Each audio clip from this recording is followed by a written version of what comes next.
Welcome to Our Girl Relationships. We talk about the problems people face in their day to day lives. Let's start with the video. I'm 27, female. I've been best friends with this girl, 27, female, ever since kindergarten. Our parents knew each other, and because of that, they always got us together for play dates. I guess you can say that our relationship was arranged, but we got along nicely and enjoyed playing together.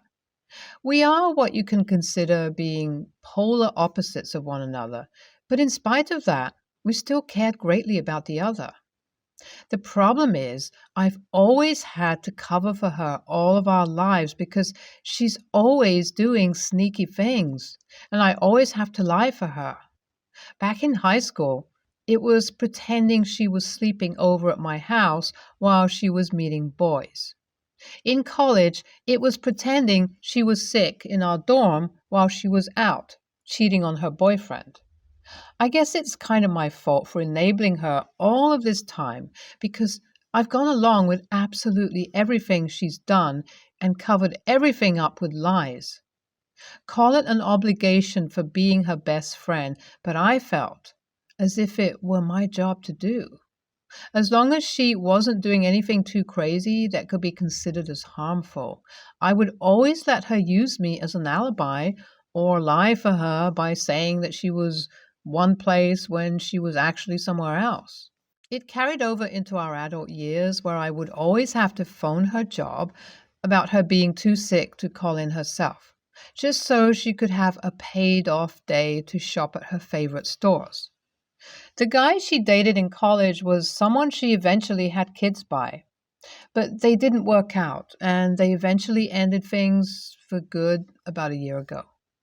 About a month after the breakup, my best friend meets this guy on some online dating app, and she becomes so smitten with him.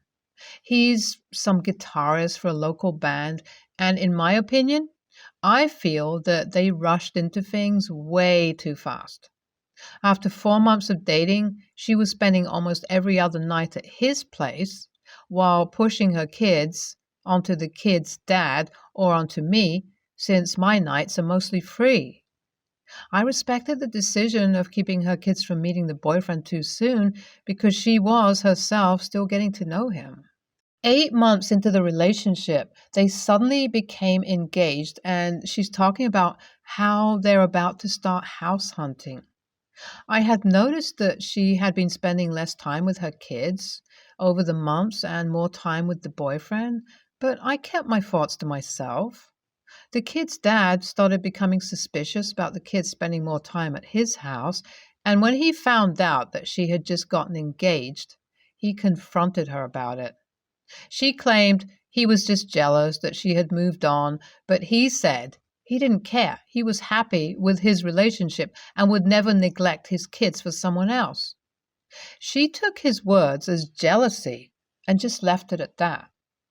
I remember that I kept asking her when the wedding was, and she would always become uncomfortable and change the subject. I thought that maybe they hadn't decided on a date and stopped asking. Until one day, which was 2 weekends ago, she had suddenly shown up at my house at 5 in the morning with her face full of makeup as she begged me to watch the kids for the day. When I asked her what was going on, she claimed she had an emergency with needing to go to the hospital, and assuming something happened to her fiance, I agreed to keep the kids with no problem. It wasn't until I was browsing my Instagram feed that afternoon that I found out that my best friend had actually gotten married that day when I saw her posts full of the wedding day. I felt used and hurt that she didn't have the decency to tell me that she was getting married today, especially since she had been acting as if I was going to be the maid of honor. Not only that, her kids were missing out on her big day due to whatever selfish reasons she had for it. I tried to call her, but she wouldn't pick up and just decided to confront her whenever she came to pick up the kids. The kids' father found out from a mutual friend about the wedding, and when he found out the kids were at my house, he came to pick them up and went to the wedding reception once he found out where it was. Hours later, the kid's dad is on Instagram Live and he is exposing my best friend for not only having a secret child-free wedding, but for not telling the fiancé that she had kids. I didn't understand why she'd hide having kids from the guy she's with, but according to her, this is all my fault for allowing the kid's dad to take his kids from my house to bring to the reception. I don't understand how anything is my fault, especially the part where the kid's dad came to pick up his own kids as if they don't co-parent them. I could understand if the dad was someone who wasn't allowed to be around the kids, but that's not the case at all. I think she's more embarrassed that he brought the kids and the fiancé, along with his family, all found out that she has 2 kids after she had lied about having none. She refuses to speak to me after texting me scathing messages about how I'm such a bad friend, I don't deserve to be the kid's godmother anymore, and how she would have never betrayed me as I had betrayed her. I still don't understand what I've ever done wrong in this entire situation. AITA for not stopping the kid's dad from taking his own kids? It's been a week since all of the wedding mess went down, and sadly, my best friend won't even speak to me. There is a part of me that's pretty mad at her for excluding me from her wedding and also her own kids. But since she's my best friend, I was willing to talk things out with her at least. I've heard from mutual friends who were at the wedding that after the kid's dad had come in with the reception and introduced himself to the fiancé had been so shocked that he just left the reception without a word. He has since spoken to my best friend and suggested that they take a break to cool things off. According to our friends, my best friend thinks he may be planning on ending the marriage, and she's blaming everyone for it except for herself. She's been posting those sad quotes online as a pity party for herself, trying to get people to feel sorry for her, but so far it's not working. All she's doing is making people even madder at her since she won't acknowledge her wrongs in the situation. For some reason, she still doesn't understand how any of this is her fault and says that she kept the kids from the wedding as a way to have no problems. The fact that she thinks her kids not being invited to their mother's wedding is solving a problem and keeping the peace is a diluted way of thinking. Not only that, but she also accused me of being the one to tell the kid's dad about the wedding when it hadn't even been me. I didn't even mention it to him when he picked the kids up and had kept it to myself. I'm just going to keep some distance between us and hope for the best because I refuse to apologize for things that I haven't even done. It's officially 2 weeks after my last update, and at least my best friend and I are somewhat on speaking terms now. I think after she played the blame game long enough, some of our friends started telling her off about how she's the only one to blame in this situation and that it isn't my fault. She's had to hear from our friends, even her own family, about how she should have never went into that relationship with the big lie of not having kids, that it was wrong and it was misleading to her husband, who now isn't sure if they should stay together. I think some of the things she was told was the breakthrough for her to finally call me and apologize. She told me that she hadn't initially set out to pretend she didn't have kids until a month into their relationship, when he had told her that he never wanted to have kids. She was so in love with him by that point that she wanted to hold on to him by any means necessary, even if it meant hiding that she had kids. I had asked her how did she expect to keep this up if the kid's dad had never shown up at the reception and if she had moved in with the husband. She said that she would have asked the kid's dad to have full custody of the kids and asked me to step in to help out in case there were times she couldn't be around as much. I wanted too badly to tell her how crazy that sounded, But I think once she said it out loud, she realized it herself. She says that she plans to have a big sit down talk with her husband in hopes of salvaging their marriage and hoping he'll be open to trying to get to know her kids. She realizes that she can't just cut her kids out of her life in order to please someone else, and that moving forward, her kids have to come first. I think she's scared that he won't want to get to know the kids and may just go through with leaving her and ending the marriage. All I can do is hope for the best, and also hope that she's learned her lesson throughout all of this. I also learned my lesson as well, and that was to stop enabling her behavior. So going forward, I will no longer be a part of any of her messy plans so that I can start avoiding drama. All of this has been exhausting, and never again do I want to go through this again. NTA, but your best friend is. It's disgusting to give life to two children just to pretend to not have them. Not only that, she neglected them in order to chase around some guy she just met. You did nothing wrong here. You did nothing wrong, and I don't understand how you were being blamed as if you had done something.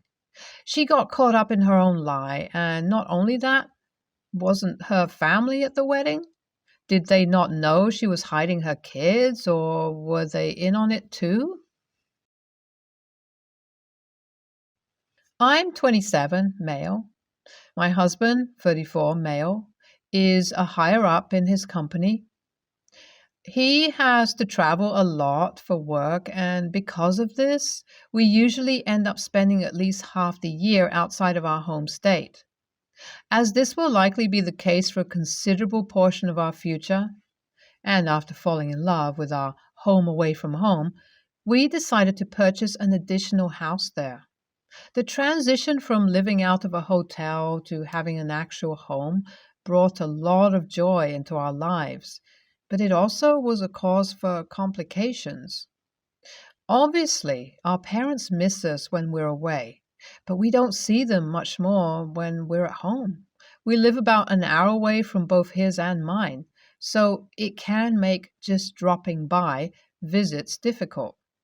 When we return from our time out of state, we typically devote a weekend to each of them where we go and stay with them from Friday to Sunday in order to catch up. Other than that, we mostly see them on holidays and birthdays when we can make it. That's enough for my husband and I. The issue arose when my in-laws started talking about coming to spend a week with us in our new house. They said it's the perfect excuse to take a vacation and to put in some extra quality time with us. Now, I like his parents. We've always gotten along. But the thought of hosting them for a week is not my idea of a good time. After living in a hotel for a while, it has made me appreciate solitude so much more. Being alone with my husband without having to hear noises from other people or worry we're making too much noise has been so nice. I don't really crave going back there with extra hosting duties on top of it. The onus of entertaining them will also fall onto me while he's at work. Still, I agreed to let them come under the caveat that we wouldn't be completely changing our routine or habits to appease them. My husband told me he would handle it if it really did start to bother me.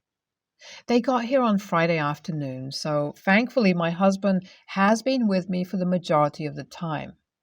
This morning, however, he ran out to get us all breakfast, and my mother-in-law pulled me aside and let me know she could hear mine and my husband's intimate moments the night before and requested we keep it down. I told her that if she would like, there's a lovely hotel just 15 minutes away that my husband and I would be more than happy to pay for. She was affronted, and things have been tense ever since. At some point, she pulled my husband aside and demanded he talk to me and gets me to apologize. AITA? YTA? Dude, it's a week. Just keep it down a little until they leave. I swear these NTA replies are just cruel and bizarrely petty, and frankly sound like things that sound good on paper, but just aren't how people in the real world interact. And it sounds like you have a good relationship. There's no reason to gleefully stick it to them over something like this. And while technically they did invite themselves, that is really not that unusual or rude to want to stay at someone's new home. I'm scratching my head at some of these replies, making this seem like it's out of the ordinary. At least in the US, it really isn't uncommon to host family. You could have just said no or that a hotel would be better, but you agreed and now they are guests. Technically, it's your home and you can do what you want. But you're being unfathomably rude to people who, it seems, don't deserve it. ESH. But you're the host, so you suck more than you did the night before.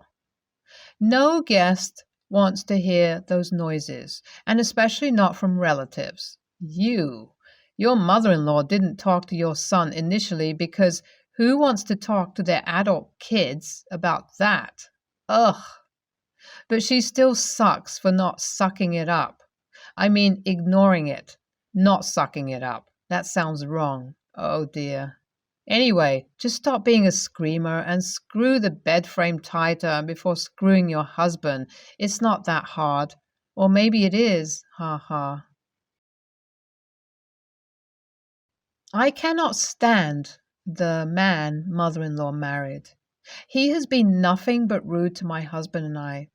He thinks he's too good to talk to us most of the time and then throws in the occasional dig. He also hates kids. I don't care about people not wanting kids, but he full on hates them. Recently, mother-in-law offered to babysit for us. I was hesitant, but she claimed she really wanted to and knew how badly we needed a night out. Mother-in-law's husband was not happy. He flat out said he doesn't feel she's capable, no health or age-related issues, and that he wanted nothing to do with it. I felt it wasn't his business and told him he was being weirdly controlling of his wife. Well, the night she babysat, I got a furious call from her husband. He told me I needed to get to their house ASAP as he did not agree to watch any kids. And mother-in-law had tried to escape to their neighbor's house and then had locked herself in a room, and he was taking care of my kids. I said I would get there immediately, but that wasn't good enough. He still called me ignorant. When we got there, he opened the door and gave me a death stare. I said I would be taking the kids, but he began shouting at me that he had been taking care of them for almost an hour, poor babies, and that he can't take it. I was like, okay, just let us go then. He told me no and that I owe it to him to listen to him. He said I'm stupid and should have listened to him as he knew mother-in-law years ago when her kids were young and said she was never without the nanny. And that I should know how bad her attention span, impulse, control is. He then said my kids are hyperactive and I owe him an apology for what I did to him. I laughed in his face and said he couldn't seriously expect me to apologize after how he just spoke to me. I said I wasn't sorry, and I really don't care if my kids messed up his night.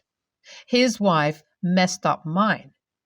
The next day, mother-in-law messaged me and apologized for her role in it, but said I owe him an apology as he was the only one who stepped up and it clearly took a lot out of him. I still refused and said I won't apologize to someone that unpleasant. YTA, your first responsibility is to the health and safety of your children. You allowed yourself to put mother-in-law's desire to babysit over your children's well-being. You didn't like father-in-law. He has been rude. He openly stated he hates kids. He was not happy about the babysitting. How many more red flags did you need to say no? You put your own desire for a night out above your kids' well-being. No, you shouldn't apologize to father-in-law. You should apologize to your children for putting them into a traumatic situation. You and your children should go no contact with mother-in-law and father-in-law. She is married to an abuser. She allowed your children to be traumatized. Every time you put your children in the same room with mother-in-law and father-in-law, the kids think this is normal behavior because mom and dad would never put me in danger. What your husband does is up to him, but he is TA too for agreeing to this. ESH. Obviously, them for their actions, but also you and hubby. It seems pretty obvious by your mother in law's actions that she has issues. So, how you and especially your husband thought this was a good idea is beyond me. She didn't just get that way overnight. And if you can't even stand the guy, why would you think it's a good idea for your kids to be in their home? And also, where was your husband while this confrontation was going on? Why didn't he go into his mother's home to pick up the kids and deal with his stepdad? If anything, talks to mother-in-law and explains that you would have apologized to him for having to take over if he hadn't been such an insulting jerk when you picked up. At best, you'll call it even. ESH. You're not wrong for not listening to your father-in-law, but you need to ban your mother-in-law from babysitting your kids. Because either she is in an abusive situation or she is unreliable and is willing to leave your kids with this man when he's a terrible influence to have around. Why are you even in contact with your mother-in-law if she makes promises and doesn't keep them and wants everyone to cow to her husband's bad behavior and also wants everyone to just move on when she behaves badly?